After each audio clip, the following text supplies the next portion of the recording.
Dominic Kane came to my door at 2:13 in the morning, convinced I was hiding another man, while I stood barefoot on the other side with his baby's ultrasound trembling in my fist.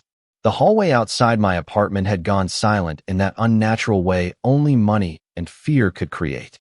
No drunk neighbors. No elevator hum. No late-night television leaking through thin walls.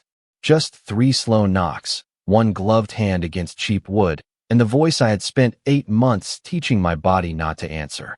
"Caleb," he said, calm enough to terrify me. "Open the door." I pressed my back to the peeling paint and looked down at the black and white image crumpling in my palm. 12 weeks. Tiny spine. Tiny head. A life I had hidden under loose sweaters. Unpaid bills. Fake clinic names. And lies so small they had become the only roof I had left. Behind me, the bathroom light flickered over the sink where I had knocked over the bottle of prenatal vitamins. 3 orange pills rolled across the tile, tapping softly like a countdown. Dominic heard it. Of course he did. Men like him heard weakness through walls. "Someone's in there," he said, and the softness left his voice. My throat closed.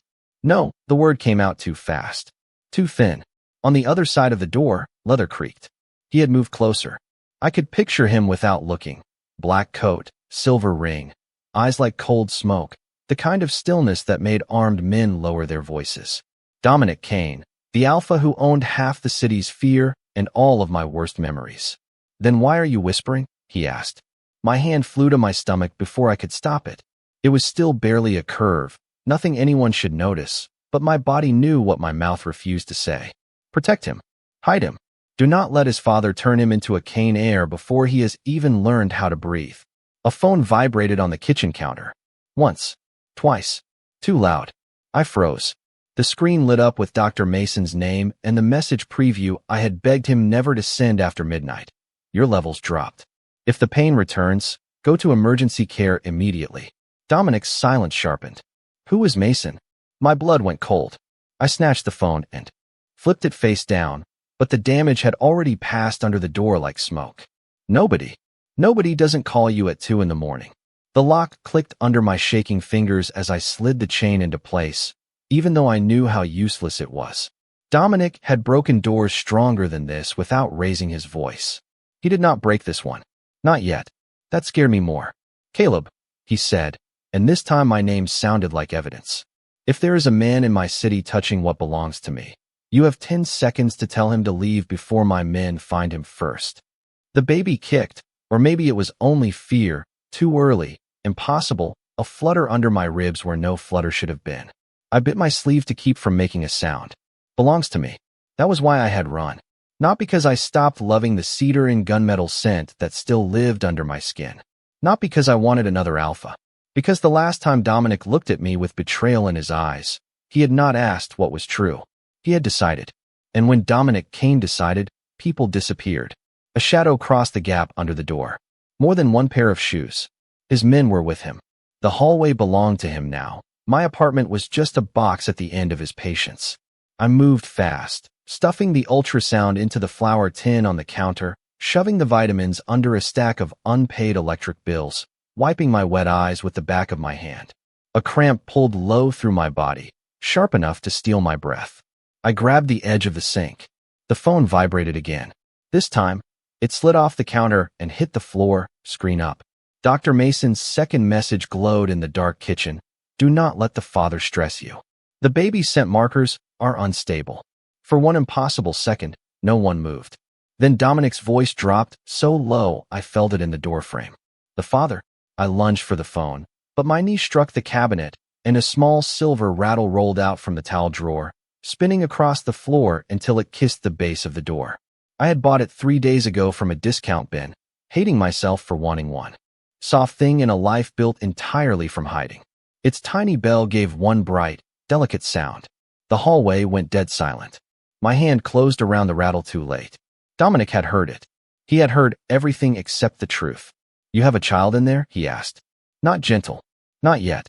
The question carried jealousy, command, and something wounded enough to become dangerous.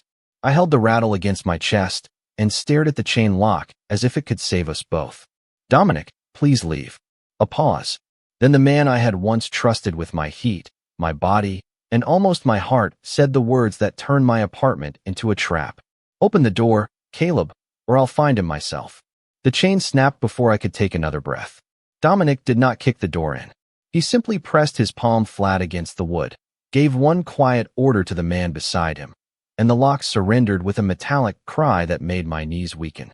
The door opened only as far as the broken chain allowed, but it was enough for his scent to enter first, cedar, smoke, cold iron, and for his eyes to drop to the silver rattle clutched against my chest.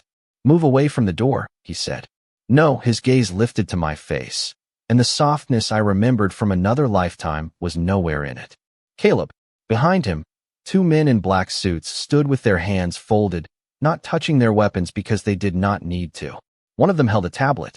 The screen glowed blue in the hall, showing a paused security image of me entering Roswell Women's Clinic 3 nights ago with my hood pulled low and Dr. Mason's hand at my elbow. My stomach dropped so hard I almost folded. Dominic followed my eyes. You lied badly, he said. I expected better. You had me followed? You vanished from every camera I owned for 8 months. Then you appeared at a clinic under a fake name, with a man paying your bill in cash. He stepped closer, and the broken chain dragged across the door like a warning bell. So yes, I had you followed. The tablet turned toward me. Another image appeared. Mason opening the back door of the clinic. Mason glancing over his shoulder. Mason helping me into a gray sedan after the appointment where the nurse had whispered that stress could make the cramps worse. In the photo, my hand was pressed to my stomach. Dominic saw that too, but his eyes hardened instead of softening. He touches you like he has the right. Heat burned behind my eyes. He's my doctor. Doctors don't hide patients in alleys. Patients don't usually have mafia men hunting them. One of Dominic's men shifted at that. Dominic did not. The silence after my words was sharp enough to cut skin. For the first time, I saw something flicker in his expression. Not guilt, not yet, but the brief, dangerous spark of a man whose pride had been struck in front of witnesses. He reached through the gap in the door and caught my wrist. Not hard enough to bruise. Hard enough to remind me he could. Is Mason the father? The question stole the air from the room. I looked down at his fingers around my wrist, at the veins raised beneath his skin, at the ring I had once traced with my mouth before I knew how cold that hand could become. My silence answered him in the worst possible way. Dominic let go as if my skin had burned him. Find him, he told the man with the tablet. Now. Panic tore through me. No, Dominic, don't. You protected him fast enough. Because he didn't do anything. Then he should have no reason to run. The man tapped his earpiece and murmured Mason's name into the hallway. Just like that, a doctor who had risked his license to keep me alive became prey. I shoved the door with my shoulder, trying to close it, but Dominic caught the edge before it moved an inch. Pain flashed low in my belly. I swallowed it, but his nostrils flared. For 1 second, his eyes dropped again to my stomach. Not suspicion this time. Instinct. Then the phone on the floor lit up once more. Mason calling. His name filled the screen between us like a death sentence. Dominic saw it, and the tiny pause of almost concern vanished. Answer it, he said. No, answer it, Caleb. The phone kept vibrating. I could hear my own heartbeat under it. Too fast, too thin. If I answered, Mason might say too much. If I ignored him, Dominic would hunt him harder. I bent down slowly, every movement watched by 3 predators, and picked up the phone with shaking fingers. Before I could decline the call, Dominic took it from my hand and swiped green. He did not speak. Neither did I. Mason's voice rushed out, urgent and terrified. Caleb, listen to me. Do not let Kane near you tonight. If he finds out about the baby before we stabilize the markers, he could trigger. Dominic ended the call. The room seemed to tilt. His face had gone perfectly still. Not calm. Not blank. Still, the way a gun is still before someone pulls the trigger. Stabilize what markers? He asked. I could not answer. My body would not let me. Dominic looked at the rattle in my hand, the pills under the bills, the flour tin on the counter where the ultrasound was hidden badly enough that even I could see the corner of the paper sticking out. Then he turned to his men, voice low and lethal. Bring Mason to me alive. My knees nearly gave out. Dominic, please. He looked back at me, and the wound in his eyes had sharpened into something worse than jealousy. If he is protecting your child from me, he said, then I want to hear him explain why. Dominic's order was still hanging in the air when the cramp turned sharp enough to bend me in half. I caught the counter with one hand, but the rattle slipped from the other and hit the floor again, its tiny silver bell ringing once between us. Every man in the hallway went still. Dominic moved first. Not like a lover. Not like the man I had once trusted. Like a predator reacting to blood. His hand closed around my elbow before I could fall, and the moment his skin touched mine, something inside me fluttered hard and wrong. I gasped. Dominic heard that too. His eyes dropped to my stomach. Caleb, don't touch me. I tried to pull away, but my legs were useless. He guided me back against the counter, careful now, almost frighteningly careful. The shift in him was worse than the anger. Anger I understood. This quiet, focused attention could break open everything I had built to survive him. The man with the tablet stepped into the apartment and froze at the scattered pills. Boss. Dominic did not look away from me. What are they? I snatched the bottle. First, but his hand was faster. He turned at once, reading the label under the weak kitchen light. Not my real name. Not a normal prescription. Not something a person could explain away with a bad week and a doctor friend. His jaw tightened. Prenatal. The word was soft, but it changed the room. His men looked at the floor. I hated them for that mercy. Dominic looked at my stomach again, and for one dangerous second his expression cracked. Not into understanding, but into something more confused, more wounded. How long? I shook my head. That isn't your question to ask. It became my question when Mason said my name and your baby in the same sentence. He said you could trigger the markers. What does that mean? I pressed the bottle to my chest, the same way I had held the rattle, as if plastic could shield a heartbeat. It means you need to leave. His scent thickened at the word leave. Cedar and cold iron pressed into the kitchen until my knees weakened again. The baby, or my terrified body, or both, answered with another sharp pull low in my belly. I couldn't hide it this time. My hand flew down, fingers digging into the fabric of my sweatshirt. Dominic's face changed. The jealousy did not disappear, but something older than pride moved under it. Instinct. He turned on his men. Out. One of them hesitated. Sir, Mason's location just pinged near East Harbor. I set out. They backed into the hallway, but the tablet remained in the man's hand, and I saw the map before he angled it away. A red dot pulsed near the clinic district. Mason was moving. Or running. Dominic saw me see it. He has 5 minutes before my people reach him. Call them off. Tell me what he is to you. He is the reason this baby is still alive. The sentence tore out before I could stop it. Silence hit hard. Not empty silence. A silence with teeth. Dominic's eyes darkened, not with rage this time, but with the kind of pain that needed someone to blame. And I'm the reason it might not be? I looked away. That was answer enough. He took one step back as if I had struck him, then recovered too quickly, rebuilding himself behind that cold cane mask. You should sit. Don't pretend. You care. I don't pretend. You suspect. You accuse. You send men after doctors. His mouth tightened. I send men after secrets that put you in danger. No, I said, and my voice shook, but it did not break. You send men after anything you think belongs to you. For the first time, Dominic had no immediate answer. The phone in his hand buzzed. He looked down. A message from one of his men filled the screen. Mason is entering the clinic. Side door. Carrying a medical bag. Dominic's thumb hovered over the reply box. I grabbed his wrist with both hands. If you scare him, he won't tell you anything. If you hurt him, I will never forgive you. His eyes lifted to mine. The word forgive hit something between us neither of us wanted to name. He lowered the phone slightly. For half a breath, I thought he might listen. Then his gaze shifted past me, to the flower tin on the counter, to the white corner of the ultrasound peeking from beneath the lid. I saw the exact moment he noticed it.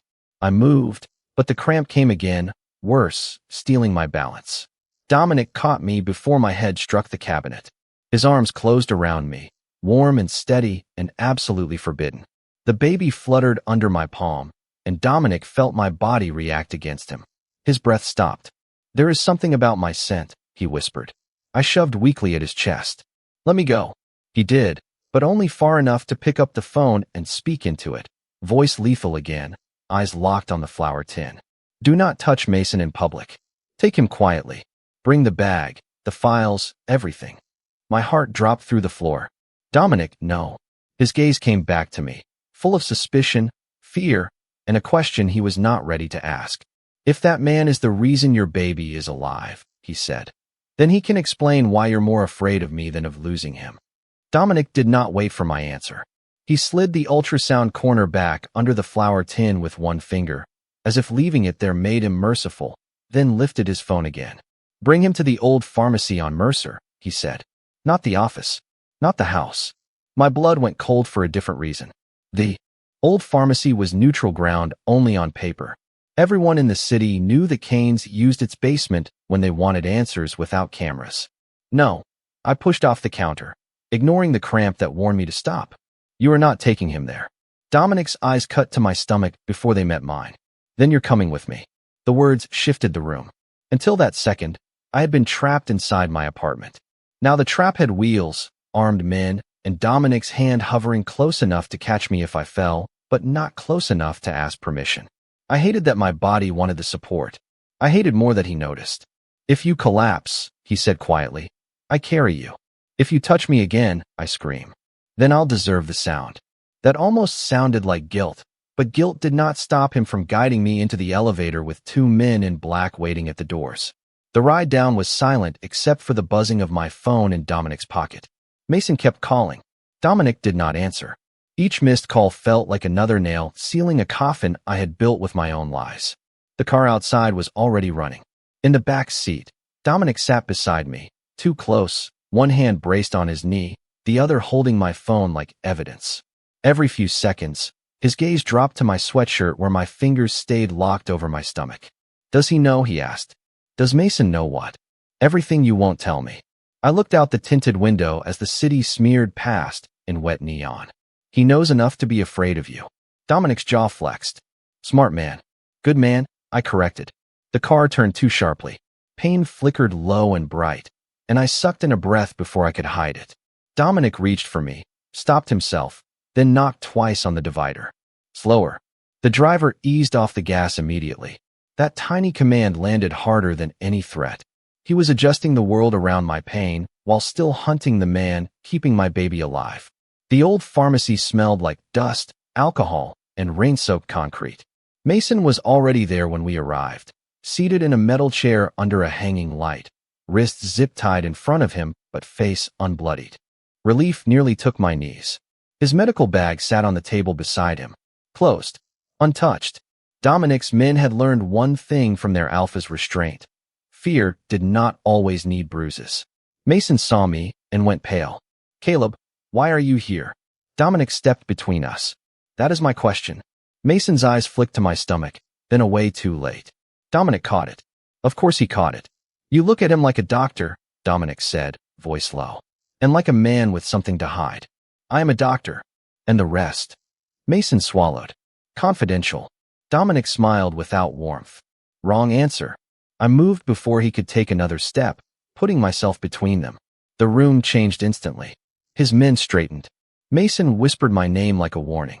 Dominic went completely still. Move. No, Caleb. If you want to punish someone, I said, my voice shaking so hard I barely recognized it. Punish me. Not him. Something flickered across Dominic's face.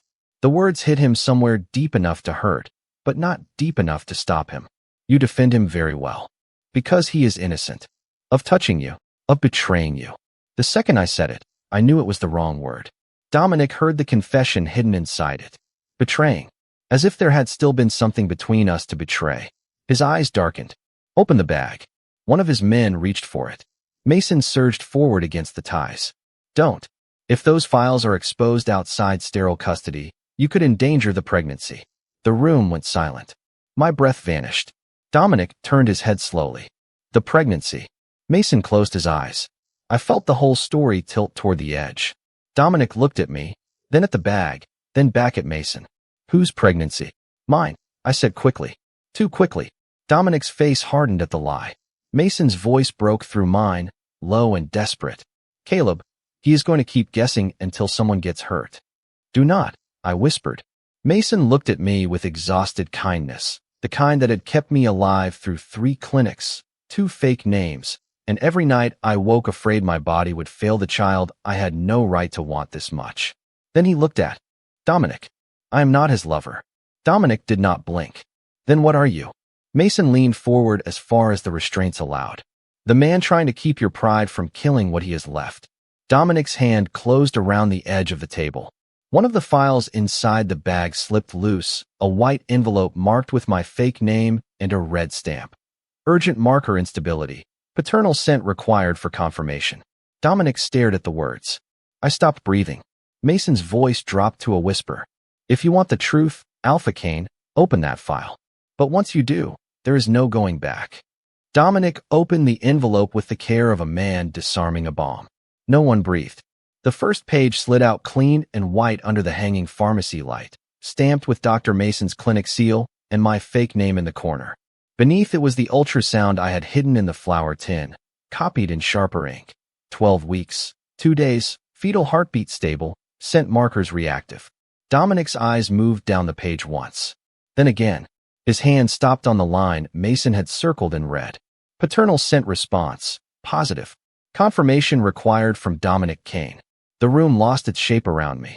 I heard the drip of water in the old sink, Mason's strained breathing, the soft rustle of Dominic's coat as his grip tightened on the paper. He did not look at me first. He looked at Mason, as if the doctor had somehow forged the blood inside my body. Explain, Dominic said. Mason's voice came out hoarse.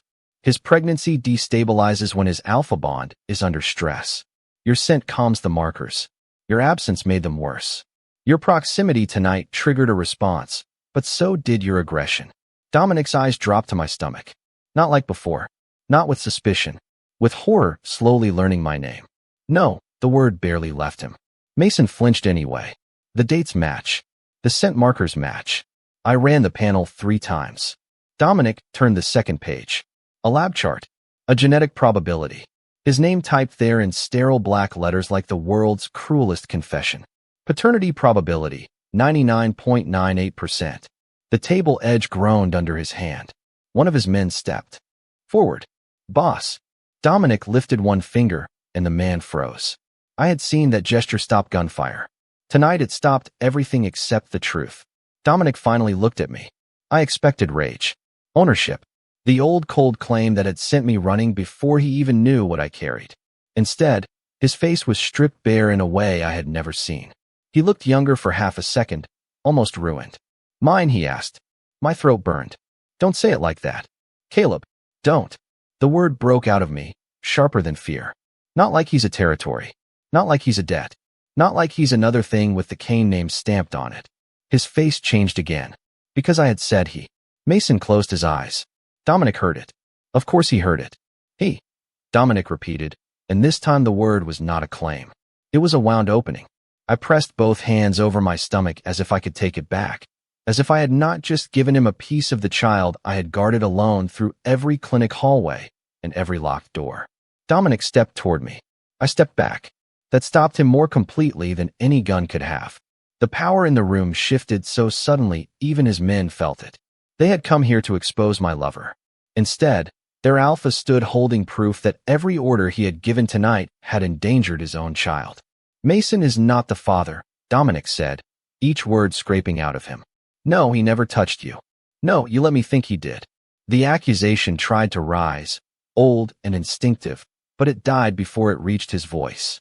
He looked at the zip ties around Mason's wrists, at my shaking hands, at the medical bag his men had seized, at the door upstairs he had broken because he believed jealousy before he believed me. His jaw trembled once, barely. I was hunting the man keeping my child alive. Mason whispered, yes. Dominic's eyes shut. The silence that followed was not victory. It was collapse. When he opened them, the cold had not returned. Something worse had replaced it. Understanding without forgiveness, guilt without a place to go. How long have you known, he asked. Long enough to know I had to hide him. He absorbed that like a blade. Between the ribs. From Mason? From your enemies. His gaze sharpened. And from me. I did not answer. I did not have to. The file shook once in his hand. For the first time since I had met Dominic Kane, the most dangerous alpha in the city had no room left to command. He could only stand there with the proof of his son between his fingers and the wreckage of every wrong guess behind him. Then Mason's phone, still inside the open medical bag, lit up on the table. A clinic alert flashed across the screen. Unauthorized access detected. patient file copied. Dominic saw it the same second I did. His guilt vanished into lethal focus. Who copied it? Mason went pale. No one should have that file. Dominic turned back to me, and the question in his eyes was no longer whether I had betrayed him. It was whether he had already made my hiding useless. He lowered the file, voice raw. Caleb, tell me why my son needed protecting from me. For a moment, I almost told him the easy answer. Because you are Dominic Kane. Because men with your name do not ask before they take. Because everyone in this city knew a Kane heir was not a child, but a crown with a heartbeat. But the file alert was still glowing on Mason's phone, and easy answers had already cost us too much. I reached for my own phone instead. Dominic stepped back to let me move, and that small retreat hurt worse than any command. 2 hours ago, he would have taken the phone from my hand. Now he watched me unlock it with fingers that would not stop shaking. I opened the folder I had never meant to show him. Apartment applications under fake names. Clinic bills paid in cash. Screenshots of blocked numbers. A photo of the black sedan that had parked outside my first room for 6 nights after I left him. Dominic looked at the image, and all the blood seemed to drain from his face. That's not one of mine. I didn't know that. Mason lifted his head. Caleb came to me after the first clinic refused treatment unless he listed the father. The next morning, someone called asking for his file. Dominic's eyes went to the copied alert screen. His guilt sharpened into focus, but I did not let him turn it into orders yet. I scrolled again and shoved the phone against his chest. This one was not a photo. It was a voice memo, only 11 seconds long, recorded by accident on the night everything between us broke. Dominic's own voice filled the basement, colder than the metal chair Mason was tied to. A Kane child is never raised outside the family. Blood doesn't get hidden from me. The room changed again. Not with shock this time. With recognition. Dominic closed his eyes as if the words had struck him from behind. That was not about you. I was pregnant 2 weeks later. I didn't know. Exactly. My voice finally cracked, but I stayed standing. You didn't know, and you still sounded like a man who would call a baby property before you called him safe. Mason moved his wrists against the zip ties. Dominic saw it, and, without taking his eyes off me, cut them loose with a knife from inside his coat. The plastic fell to the floor. That was the first real thing he did after learning the truth. Not an apology. Not a promise. An action. Mason rubbed his wrists but did not run. The copied file contains the fake address, he said. The clinic address, not the current one. My stomach dropped. The decoy. He hesitated 1 second too long. Dominic caught it. What decoy? I looked away. Mason answered because I could not. The place Caleb uses when he thinks someone is watching him. If anyone follows the clinic record, they'll go there first. Dominic turned toward his men. Lock it down. No, I said. He stopped. I could feel how hard that was for him. The old Dominic would have kept moving. This one stood there with every instinct screaming through his body and waited for the person he had cornered to speak. No more of your men bursting through doors because you're afraid, I said. That is how we got here. My son may have been exposed. Our son may have been exposed because you hunted the wrong man. The word "our" landed between us like something alive. Dominic's expression broke for half a breath. Then he swallowed it down. Then tell me what to do. I almost laughed. It came out more like pain. You don't know how. Then teach me fast. Mason's phone buzzed again. He grabbed it, read the alert, and went still. The file wasn't just copied, he said. Someone opened the emergency contact attachment. My pulse roared. Dominic's head turned slowly. What was in it? Mason looked at me. I already knew. My backup address. The one place I had promised myself I would go if the cramps got worse and the clinic was watched. A room above an old bakery with no cameras, no doorman, no Kane name anywhere near it. My last hiding place. Dominic saw the answer on my face before I could speak.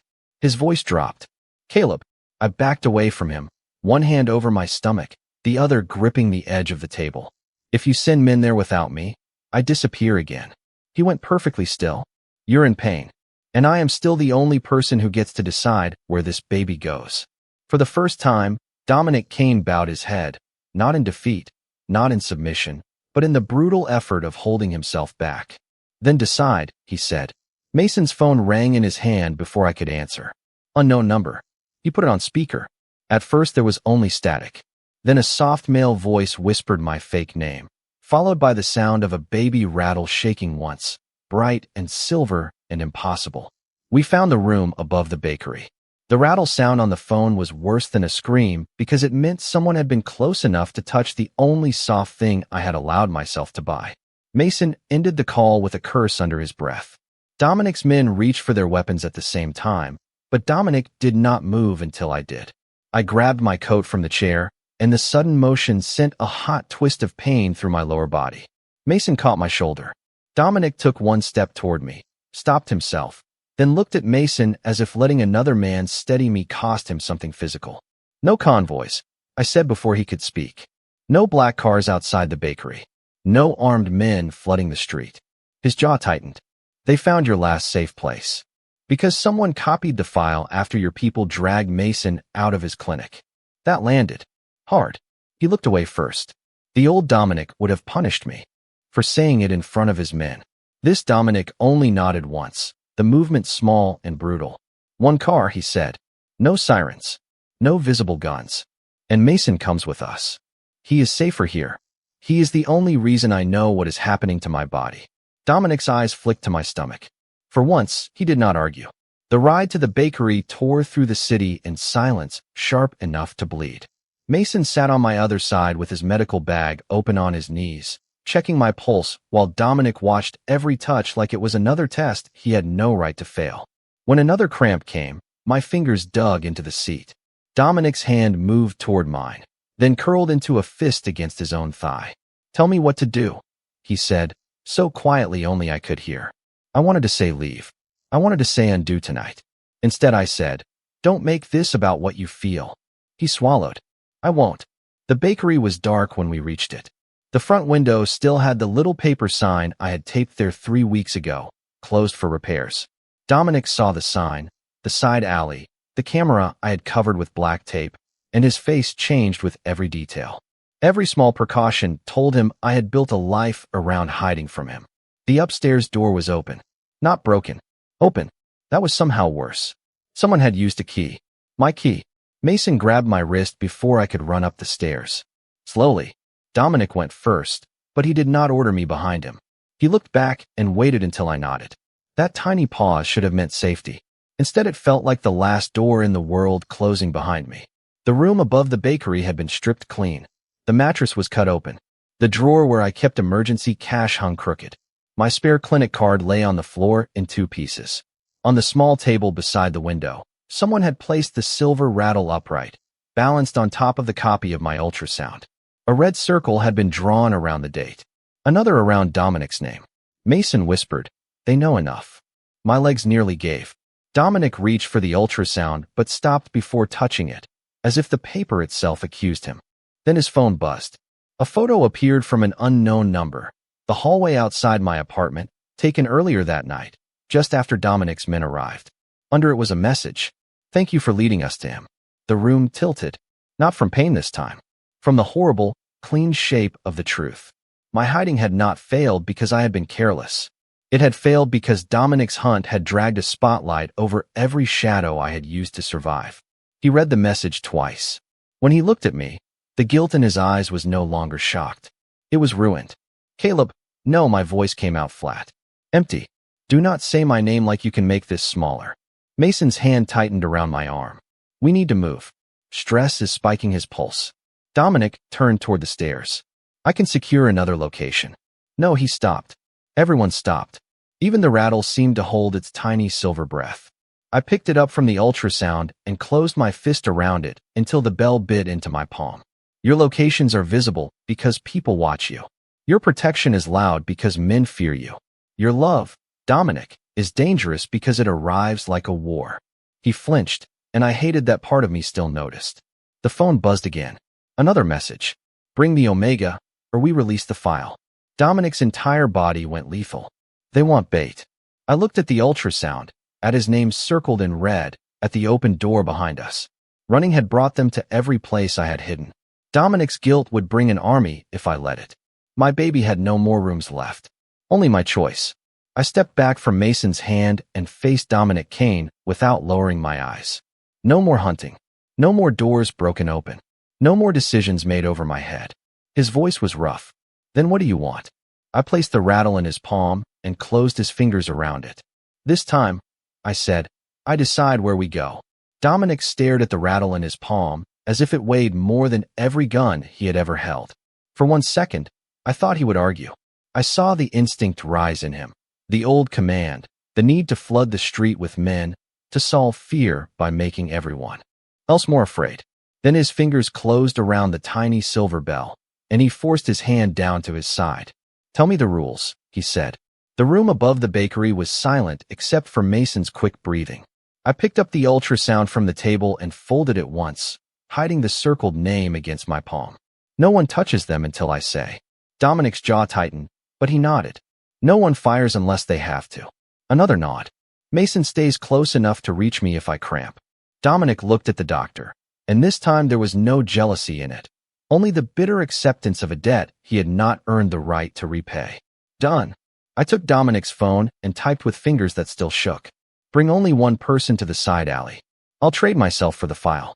Dominic read it over my shoulder. "No," the word slipped out before he could stop it. I turned and looked at him. He swallowed the rest of the order. "That puts you in front. That makes them look at me instead of searching for the baby. You are the baby's only shield. Then stop trying to become a wall and become a door I can close when I need to." That hit him. His face changed, not with pain this time, but understanding sharp enough to cut through pride. "Where do you want me?" I pointed to the bakery stairs. "Not beside me. Not in front of me. Out of sight until I ring this." I took the rattle back from his palm. Its bell gave one faint sound between us. Dominic's eyes dropped to it, and something in him broke quieter than before. "You want me to wait for that? I want you to prove you can." Mason checked my pulse with 2 fingers against my wrist. "You have minutes, not more. Stress is climbing. Then we don't waste them." I sent the message. The reply came almost instantly. "Allie. 5 minutes. Bring the records." Dominic's men disappeared into the dark exactly the way I told them to. No engines, no doors slamming, no show of Kane power. For once, his world moved silently around my choice. I stood in the bakery doorway with Mason's coat over my shoulders, the ultrasound tucked inside my shirt, and the rattle hidden in my fist. The alley smelled of rain, old bread, and gasoline. A black sedan rolled to the curb with its lights off. One man stepped out, face shadowed under a cap, phone lifted to record. He was not important. That was the point. He was only the hand reaching for what Dominic's mistakes had exposed. "Where is Kane?" he asked. "Not here." "Liar." "Then come check." My voice sounded steadier than I felt. Behind the bakery wall, Dominic was somewhere I could not see. For the first time all night, that absence was not abandonment. It was obedience. The man came closer, holding up his phone. On the screen was my clinic file, my fake address, Dominic's name, the word paternal circled in red. "The city will pay well for this." "The city can have a rumor," I said. "Not my son." His eyes flicked down. Too fast. Too hungry. He reached for my arm. I stepped back once, exactly as Mason and I had planned, letting the bakery light hit the ultrasound as it slipped halfway from my shirt. The man saw it. His hand changed direction, reaching for the paper instead of me. That was all I needed. I shook the rattle. One bright, delicate sound cut through the alley. Dominic came out of the dark like judgment that had learned restraint. He did not touch me. He did not shove me behind him. He moved past only after I stepped aside, and his men rose from the shadows around the sedan with their weapons lowered, not pointed, waiting for his order. The man froze.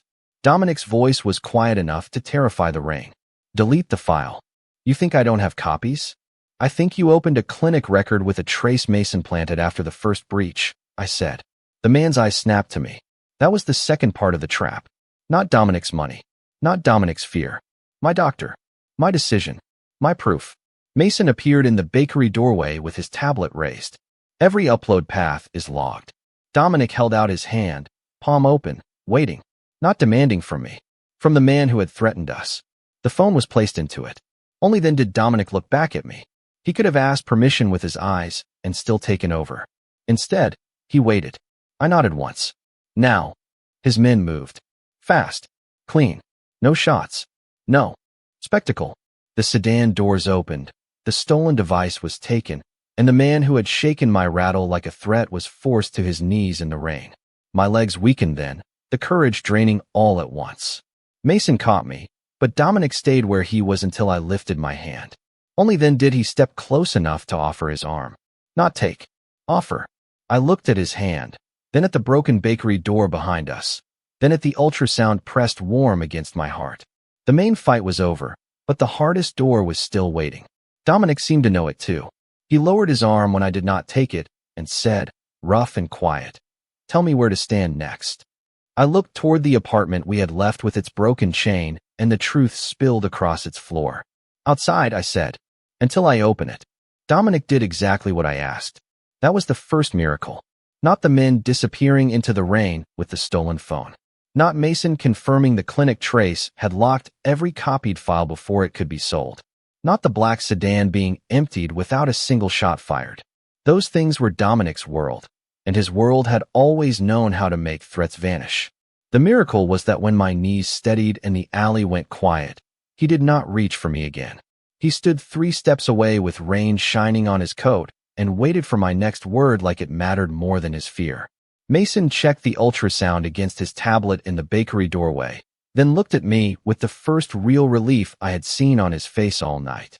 "The markers are settling," he said. His pulse is better. Dominic's eyes closed for one brief second. When they opened, he looked at Mason. "Your clinic will be protected." Quietly. No men at the door. No cameras on him. Mason studied him as if deciding whether a monster could learn a language without teeth. "And my records?" Dominic took his own phone from his pocket, removed the small black tracking chip his people had placed on Mason's medical bag, and crushed it under his heel. "No more hunting your doctor." The words should not have hurt. They did anyway, because they were not dramatic. They were not beautiful. They were proof. We went back to my apartment just before dawn. 1 car. No convoy. Mason followed behind us, not because Dominic allowed it, but because I asked him to. The hallway outside my door looked smaller in the gray morning light. The broken chain hung from the frame where Dominic's order had snapped it hours earlier. I stopped in front of it, and every part of my body remembered the fear of standing inside with the ultrasound shaking in my fist. Dominic stopped beside the elevator, far enough away that his shadow did not touch my door. In his hand was the silver rattle. He had carried it without closing his fist around it too tightly. I unlocked the door myself. Inside, the flour tin still sat open on the counter. The prenatal vitamins were scattered under the bills. My phone lay dark on the floor where he had taken the call that changed everything. Nothing had moved, but everything had. Mason went to the kitchen first, gathering the pills, checking the label, setting the medical bag on the table like a normal doctor in a normal apartment. Dominic did not cross the threshold. I looked back. He stood in the hallway with the rattle resting on his open palm. "You can come in," I said. His throat moved. "Are you sure?" The question broke something soft and exhausted inside me. Not because it fixed anything. Because the man who had once broken my chain now understood that permission was not a decoration. I nodded. He stepped in slowly, as if the apartment were sacred ground. The first thing he did was not touch me.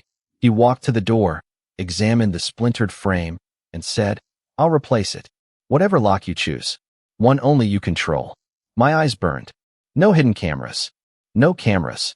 No men outside unless I ask. Unless you ask. And Mason stays my doctor. Dominic looked at Mason. "If he still agrees." Mason lifted one eyebrow. "That depends on whether you keep frightening my patient." Dominic lowered his head. "I will try not to." It was not enough. It was also more honest than any promise he had ever made me. I picked up the ultrasound from the counter and smoothed the corner that had bent inside the flour tin. Dominic watched, but he did not reach. "He was never Mason's," I said. My voice shook on the truth, but I wanted him to hear it from me, not from a file. There was never another man.